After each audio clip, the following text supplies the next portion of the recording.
Welcome to the Scaling Culture podcast, where we sit down with thought leaders who share their experiences building incredible cultures.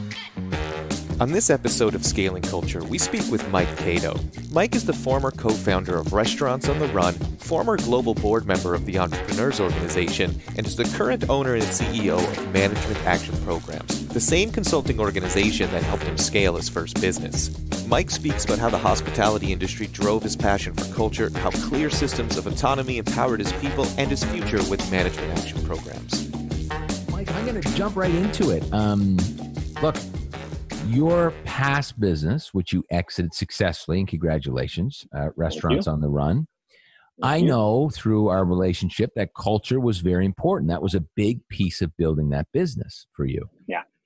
But tell me, I want to go back in time. I love asking people, what was your aha moment? And when I say that, what was the moment that you said, okay, I need to start working on culture, no different than I need to work on customer acquisition. I didn't really believe in that before, or it wasn't important to me, and now it is. Did you have one pivotal, like, I need to really start paying attention to this? It's important. I got to be honest with you, Ron. It's like I had other aha moments. Yeah. But culture wasn't one of them. And, here's why. I grew up in the hospitality industry. When I was in high school, it was like I wanted to make money. At 15 years old, I was making $1 an hour washing dishes at Sibby's Kitchen in Buffalo, New York, on Friday night fish fry. And so I always understood hospitality. From there, I was washing dishes at Ponderosa, and I was waiting tables at 16 at Baker Square. So I was indoctrinated with this concept of service to others, this concept of, serving others. That's why I always believe that, my three boys, 11, 13, and 15, if they're not in a detention center, by the time they're ready to have a job, they're all working in restaurants. They're all going to learn what it means to serve other people and put someone else before you. So when we started Restaurants on the Run, myself with my two partners, Matt and Anthony, we didn't know. I was 22, 23. We were in college. They were 20. We only knew two things. Those things we knew were not strategy. It wasn't core values. It wasn't business planning. We knew the importance of serving our customer and the importance of serving our employees. Right. That's all we knew. And everything we did from day one was built on that. And so I think so my aha moment was probably when I was younger. Got it. And then just took that hospitality and that service to others, forward into the business. But I guess I'll challenge it a little bit, because you would have at some point, we all go through these, this roller coaster. It's up and down and up and down. The business needs different things at different stages. So I understand It sounds like when you guys were, base camp starting off, that was critical to you. But at some point, it must have lost its way as you grew. And then you say, whoa. How do we implement this? Because, we always speak about cultures by default or by design. And did you have a rough moment where you said, whoa, we're losing that, your past aha moment, which this was critically important to you, it lost its way. And you said, well, and we better design the organization like this. Did you go through that? Well, listen, what I've learned is, companies can go pretty far. I don't know what the revenue target is, but my guess is, an entrepreneur can put a company's culture on his back or her back, probably up to 50 employees, and including frontline people. Mm-hmm. And because the entrepreneur's optimism and excitement and passion is contagious. Yeah. But then something happens. You start to get a little bigger, you start to scale a little bit more, and you start to see things start to break. And the moment they broke for me was, I distinctly remember, we were probably about 5 or 6 million in revenue, probably 60, 70, 80 people in the business. And, we had raised, it was back in,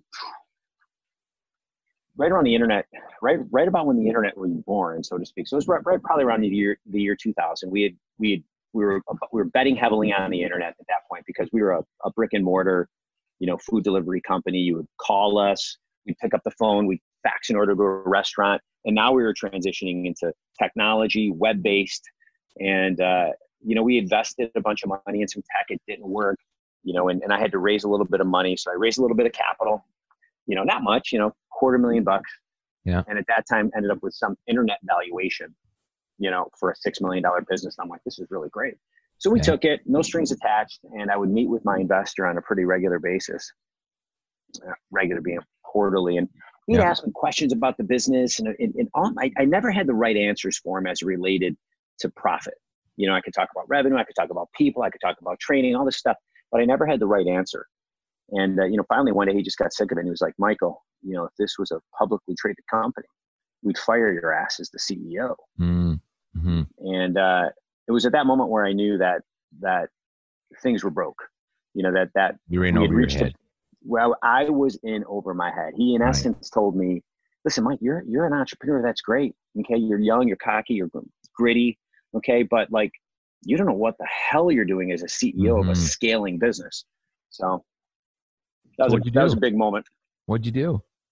Well, I didn't know what to do. Did you hit him? Did you hit him?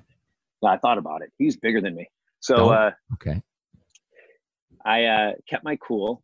I didn't, I didn't really take it personally. I just sort of was like, okay, I get it. Cause I love learning, it's like, like you talk about, it's like one of, when you crossed off, when you think around, when you write in your book about what you love and you love connecting people and you love solving problems and you love learning, and that's critical. And I love learning. I loved it. So I was in EO, the Entrepreneurs Organization. I went to my forum. I told the story to my forum, and, they didn't have a lot of the right answers at that point either, but one of them had known of a consulting company, and he didn't even mention it in the forum meeting. But 2 weeks later, I get this phone call from a consultant, and he's like, "Hey, so-and-so referred you, blah, blah, blah, blah, blah." And normally I'm never taking these phone calls, but I took it, and I actually decided to sign up for a workshop. And I went to a 3-day workshop that was really a deep dive on me as a CEO. It was about, you talk about it in your book. I don't know what chapter it was, but you talk about the CEO reflecting on themselves in order to take their game to the next level. And that was a moment where I went to this workshop, and it was a deep reflection on me as a leader. Okay. But also it was teaching me how to run my business professionally. So it said, hey, we know you're an entrepreneur. Let's dig deep. We don't want to change that. Let's look at what you're all about. Where are you good? Where are you bad? They surveyed all my people. I was in a peer group. The peers told me what they saw. But then they said, hey, so you need to work on this. But guess what? Here's a system that you can put into your business around, alignment and accountability that's going to help you run your business better. And from that moment on, my life changed. Everything changed in my life. For the next 15 years, I brought that consulting company in, and my managers went through the workshop. I had a coach, literally, just like you talked about, what you got to have. It's like an Olympic athlete not having a coach. I had a coach in my business working with me and my executive team every single month, half a day for 15 years. It changed everything. Well, look, let me ask you, when you went into that, most of us for the first time are, we don't know how to deal with the fact that someone's about to tell us our blind spots. And it sounds like that's the exercise you went through, i.e., Mike, here's where your challenges are today to get to the next level. Here's what we're going to want to work on. How did that feel? How did you feel hearing that, accepting that? What was that journey like? I was stoked. I loved it. Because to me, it was just like, I want to get to where I'm trying to go in the fastest, the most direct route. Right. Tell me where I'm screwing up. Right. I'm You just embraced it. Yeah. I don't listen, it's not about me anyways. I don't give a shit. Excuse my language. All I care about is the company, the people, the team, how we're going to get to where we want to go. That's it. So let me riff off. You scaled the company, 500 staff before it was sold? I think when we sold it, I thought it was 500, but I looked at all the contracts and all these people we had to convert, and it was like 600, I think. Wow. So 500 or 600. So how did you maintain culture? How did you maintain? You talked about originally, it was to treat people well. How did did you have a set of values, Mike? Yeah. How did you maintain culture, and how did you sustain culture at that level? I think, listen, along the way, you go through the exercise of developing your core values, living your core values, activating them, but for us, when I think about what culture was for us, it, even before we got systemized with everything, it was just, we cared about people. And eventually that started to translate into, you know what, we're going to trust you and we're going to train you and we're going to empower you. And right from the get-go, we knew we wanted to build something bigger than ourselves. So it wasn't about, hey, the beginning was like, I'm in there dispatching orders, doing all that. We're taking orders, Yeah. But as time progressed, I'll tell you one thing, Ron, we kept bringing people up from the bottom. And I don't mean to say the bottom, but new hires. I mean, when I say bottom, I mean, they're fresh out of high school, college. We promoted from within. Now, we didn't, our training we did the best that we could at the time, but we kept training them and people kept moving up into management roles. So people want to see that. They want to be a part of that kind of culture. Yeah. And, as the company started to grow and people started to get promoted and we started hiring people, there's a lot of momentum that is built by a winning, if you can be a growing organization that's taking care of your people, people want to be a part of that. So you said, before we followed the process and developed our values, when did you do that? At what stage? Because it wasn't when you were in your early 20s. When did you do that, or roughly? I think it was, as I was going through EO, yeah, and just constantly being exposed to thought leadership, being exposed to great speakers, whether it be John DeJulius on customer service, Vern Harnish on his program, the company that MAP that I was working with, somewhere along the lines between, probably in year 7 or 8, we started to get a little more systemized about that type of stuff. So we developed our core values, we started activating those, and then things happened as well, like figuring out the core customer and shifting the business model and that, which I can tell you about in a sec too. So Mike, let me go back for a sec to promoting within, because I think a lot of people are scared to do that. And so, especially you talked about having these young people, you would have had to train, educate. How did you maintain a culture of learning? How did you develop future leaders? What was the process? What did you do? Well, where things really started to take shape was when we brought that coaching company in.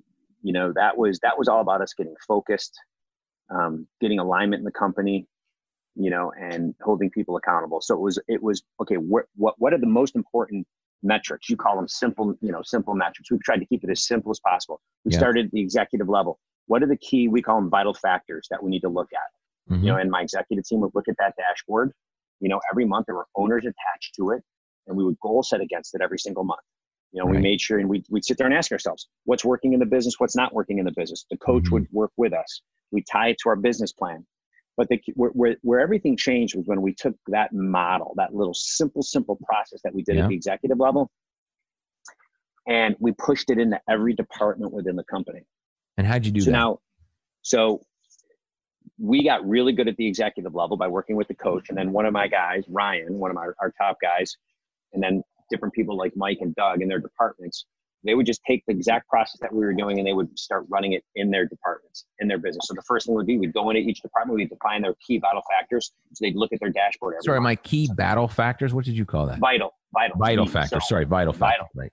And when I say vital, I mean, it's the Pareto principle. It's like the KPI. KPI. Everybody has, we can all look at 100 metrics, KPIs. But what we really cared about at each level of the company and each department or vertical of the company was, we know you got like 30 metrics or KPIs, but we care about what's vital. What are the 20% of those metrics that are really moving the needle on the business? And we would look at those by department at a company level every single month. And we would be goal setting against those every single month. So we had this cascading effect around, hey, we know what numbers we're looking at the executive company level. We know what we're looking at each department, including operations, and how they lead into those numbers that we're tracking at the executive level. Everybody owned them. There were individual owners. Everybody was goal setting, on a monthly basis. So everybody could see. It wasn't like, let's have a performance review every year or every quarter. Right. We had like real-time performance. It was like, hey, look at the last 30 days. How are you doing on what you're accountable to? And so, coaching happened from there. I was just going to say, I want to talk about coaching. Tell me about the coaching process. Did you guys get it down to a science? I know it's important to you today, and you've doubled down on that in this whole process, which I want to get to. But tell me about coaching. What did that look like? So there were a couple levels of coaching. There was the coaching that happened at the executive with the actual outside coach that worked with me and then worked with our team. Then every manager in the organization, it's not like we had a ton of them because we had a lot of frontline people. Every manager in the organization would have, we called it a MOP, a management operational plan, but it's coaching session. So we would have probably, we ended up settling on every other week. So twice a month, there'd be a one-to-one coaching session, with each person in the organization with their boss. And that's where we're looking at, hey, how you doing? What's working? What's not working? How are you doing on what you're supposed to be getting done? And then we talk, let them problem solve. And then we would, recap, come back with them every other week just to make sure that the relationship was there. But the other thing that was key in that coaching session is it wasn't just all about how their performance was at the company. I think where a lot of us get it wrong is, we think that employee engagement is all about, things that aren't necessarily true. And let me finish where I'm trying to go with this is most companies will ask their employees and say, how are you doing? They're holding them accountable. What they need to do is say, let's get you developed in this and this and this, because if you're doing this better, it's going to help drive the company towards our vision. The part that we miss is that when do we ever take the time to ask them, what are they trying to do? What are they, where are you trying to go? And make sure that we're helping them lead, get towards their dreams. It's this concept of, I believe the cross between where you're helping them get to where they want to go and they're helping us get to where we want to go. That's where engagement exists. That to me, that's everything. It's like, I think about who's your HR person you mentioned, Jody in your book? Jody. Yeah. She's our COO now. Yeah. Okay. See, Jody was good. I had, Jody left your business. I mean, you could have said to her and tried to keep her, but you let her pursue her dreams. And I think that's brilliant. And then she came back. I had a situation like that too. I had this super sharp kid, Andrew. He comes in, we're talking. He wasn't even my direct report. And it doesn't matter because I talk to everybody. And he said, I want to be an entrepreneur. I'm like, great. Whatever you want, let's take it. I want to suck everything out of you while you're here because you're amazing. But when you're ready to leave, I'm going to support you and I'll be here for you. And that was really important. And I think our people knew that. Our people knew that while we were entrepreneurs, we were all about seeing them grow. And I still get phone calls and emails from people that are like, hey, I'm been 10 years, they're working at another company, but they're like, remember that system we put in our business where we measured what was vital and we goal set against it? He's like, nobody knows how to run their business. He's like, I'm bringing that in and putting that in my department and my new company. And like, my people are focused. We're totally aligned. We all know we have great communication and everybody's doing their job. I'm like, yeah, anyways. I love that. And so was that something you all, Mike, or did you scale that, i.e. like, hey, organization, today, when we go into coaching sessions, you absolutely make sure you connect with the individual. Where do they want to go? Was it built into a process or was it more just a best practice? It was pretty process oriented. Everybody had like a sheet that they'd fill out kind of like what they're, just to kind of keep the meetings going on, and now you've got technology apps and all kinds of stuff to do that. So, but again, it's, listen, Ron, culture, I laugh because I watch, all the companies that have foosball tables and free lunch and all this stuff. And I'm like, listen, culture is way easier than that. Like that's not even culture in my mind. Okay. Right. Culture in my mind is like, I believe, so I talked about that cross section of engagement, but it's really, to me, it's simple. It's simple. It's like, if you're developing your people, number one, which is what I talked about regarding that engagement. Yeah. And then you're holding them accountable, which is that system I talked about. If you do those two things, they're going to love working for you because they're going to feel they're a part of it and they're going to feel like they're on a winning team. And most importantly, they're going to feel connected to their work. They're going to know that what they're doing fits someplace bigger, fits into the strategy of the company. And that was always super important. You had what, 1,500 people on the street. We had 500-600. Like those people on the front line need to understand, they need to connect to the purpose. They need to understand what we're about because they're the ones making the decisions on the front line. So they're the ones that are face the customer. But Mike, how do you go about, so the young kid that says, I want to be an entrepreneur, what's next? How do you how do you take that young guy's vision and connect it in your company in the short term? How do you plug that? How do you plug that together? Listen, autonomy. They work, they make choices, they try things, they do things. We give them that ability. They sit in these they're accountable for things. They're doing the work. Right. We're elevating it. But it comes down to communication too. It's like, like recognizing, people want to be recognized. I mean, you said it. Let's see. One of the things you said in your book was people want interesting work recognition, and they like to, I don't even know if that was in your book, but I wrote it down on some of my notes here. Interesting work recognition. They'd like to be let in on what's going on in the companies. And then as I was taking notes, as I was reading your book, I started drawing arrows to those things from different pages in your book. Oh, cool. Because to me, it's like people want to know.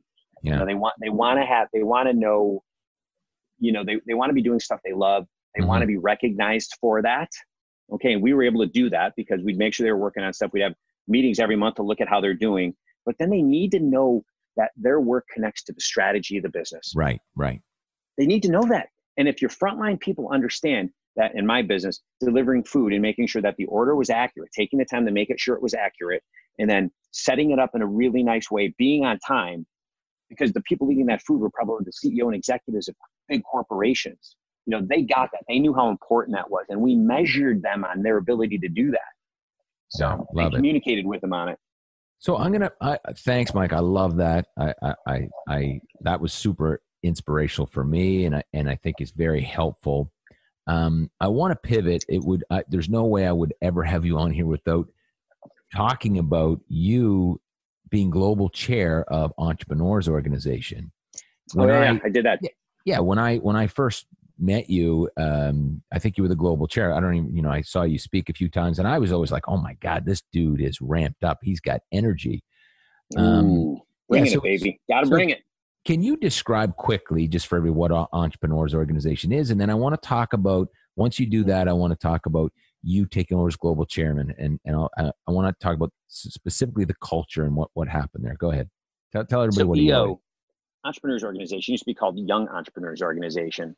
It's a global community of entrepreneurs. Right now, there's close to 15,000 entrepreneurs. And the mission of the organization is to engage leading entrepreneurs that want to learn and want to grow. So leading a business is tough. Being an entrepreneur is tough, and it's lonely. So this is a community-based global organization with chapters locally, but a global community. And so we learn from each other primarily, in small group settings. We learn from thought leaders.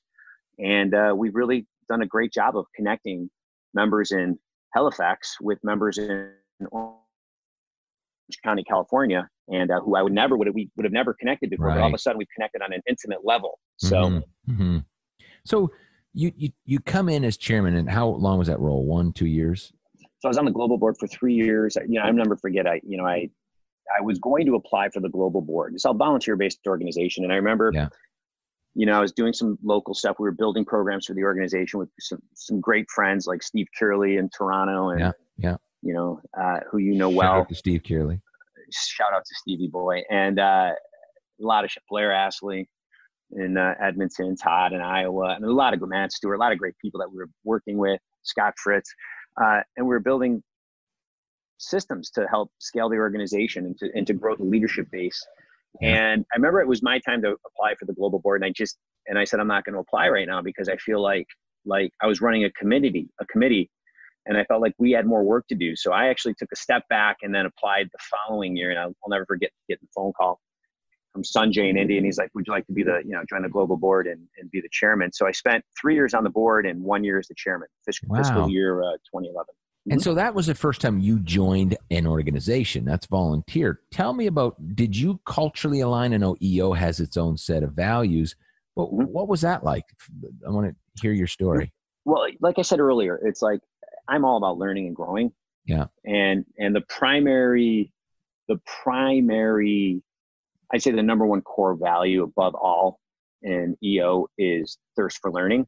Right. And so I think most people that join, well, all of them are hungry to learn, I believe, but most of them are humble enough to know that they don't know it all. And to me, it's like, I want to be around people that are humble and thirsty. And that's what you get when you get EO. So I had a pretty good core value alignment with them, and I'm pretty social. when I joined, I met a lot of my greatest friends.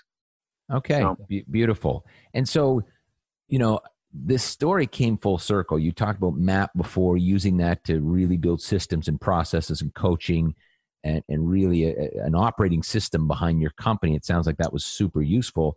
And then yep. when you sold, you went ahead and bought MAP.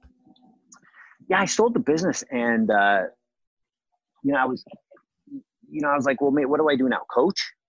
And I was like, okay, maybe I'll be a coach. But then I started thinking about it. I'm like, I like my freedom. I like I have 3 growing kids, and coaching might be just locking into the same stuff over and over again might be a little boring for me. And I'm like, I like to build things. Right. And if I was coaching, the only thing I even know how to coach would be what I learned from MAP. And MAP teaches everything. They have a system they put in their business, and they trained us on the 6 functions of management. Mm-hmm. So anything there is about business, MAP teaches. And so I looked at them 2 years after I started. I was looking at them the whole time, and we sat down, and the chairman of the board was my coach for 15 years, and they're at this point they're a 60-year-old company, and they needed some new direction and fresh. Was the chairman the founder or not? Was he the founder? No. Okay. The founder passed away. He's 60 years old, and so. So who owned it when he passed? Eric Gilbright.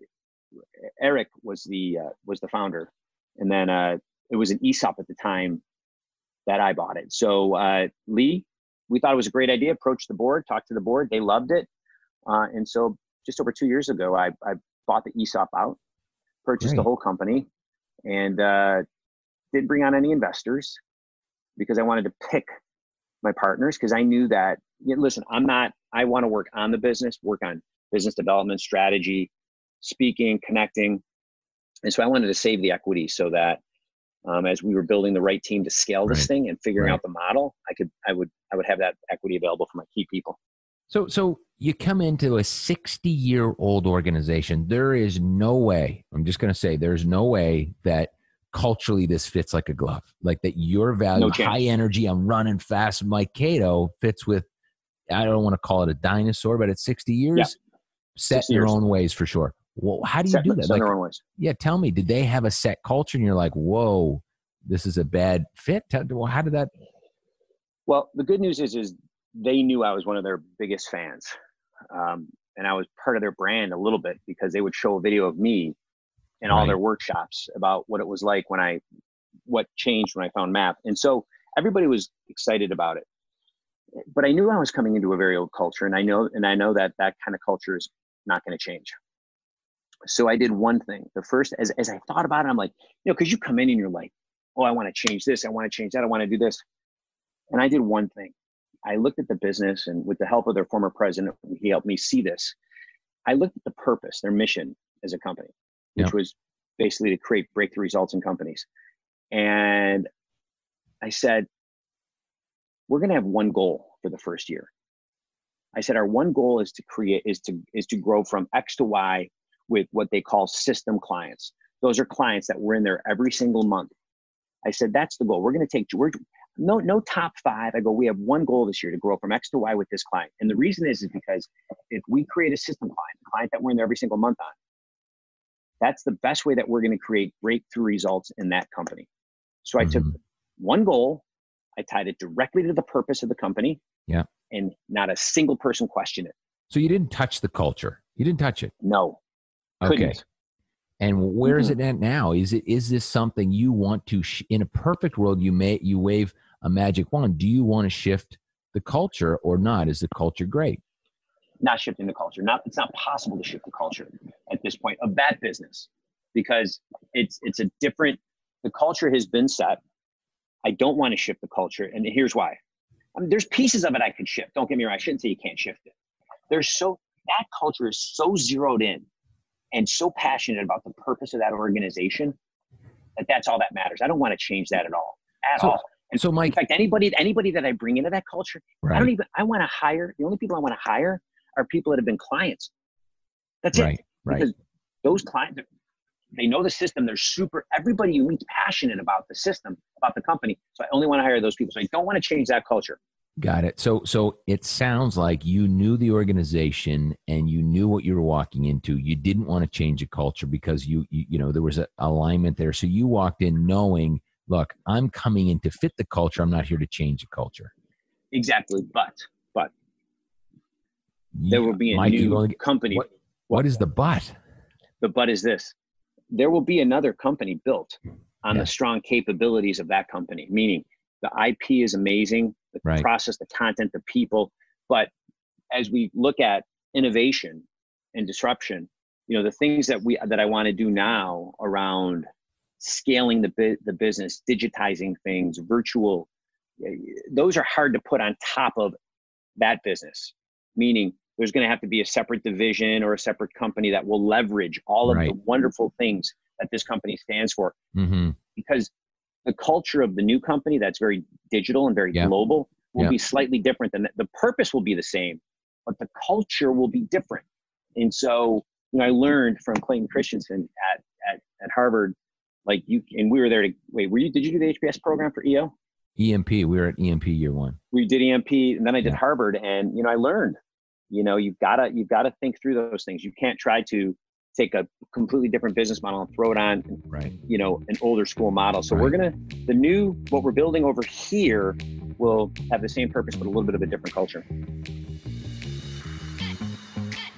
Thank you, Mike Caito, for sharing your incredible story. If you're enjoying the Scaling Culture podcast, you can find us on Apple, Google, and Spotify. For more information on how to connect with the Scaling Culture community, please see the show description. We'll be back soon with another great guest.